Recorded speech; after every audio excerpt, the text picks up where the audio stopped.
ఏపీలో మహిళలకి ఉచితంగా ఆర్టీసీ బస్ ఇచ్చారు కదమ్మా, ఎలా అనిపిస్తుంది మీకు? చాలా హ్యాపీగా ఉందండి. చాలా హ్యాపీ సార్, ఎందుకంటే నాకైతే 9,000 నాకు సేవ్ అవుతుంది. చాలా హ్యాపీగా ఉందండి. ప్రభుత్వం అయితే లేడీస్ కోసం బాగా ఆలోచించారు, బాగానే అనిపిస్తుంది. కొంచెం హ్యాపీగా ఉంది. పూర్ పీపుల్ కి చాలా యూస్ అవుతుంది.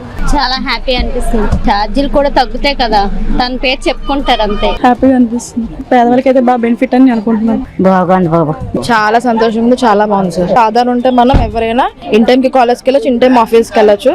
చాలా హ్యాపీగా ఉంది. ఇప్పుడు మేము వెళ్ళేది ఫస్ట్ టైం కదా, ఇప్పుడైతే బాగానే అనిపిస్తుంది. చాలా హ్యాపీగా ఉంది. 200 పట్టుకు వెళ్తే మాకు 20 రూపీసే మిగిలేదు, కానీ ఇప్పుడు పర్వాలేదు, బాగానే ఉంది. మాకు సూపర్ అనిపించింది. ఇన్నాళ్ళు ఏంటంటే ఛార్జీలకు భయపడేవారు, ఇప్పుడు అది లేకుండా చేశారు చంద్రబాబు నాయుడు గారు. అంటే నాకు కొంచెం హ్యాపీగానే ఉంది, అలాగే కొంచెం సాడ్ గా కూడా ఉంది. మాకైతే హ్యాపీగానే ఉంది.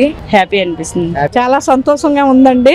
మెయిన్ సీనియర్ సిటిజన్స్ కి వాళ్ళకి బాగా యూస్ఫుల్. చాలా బాగా అనిపిస్తుంది అండి.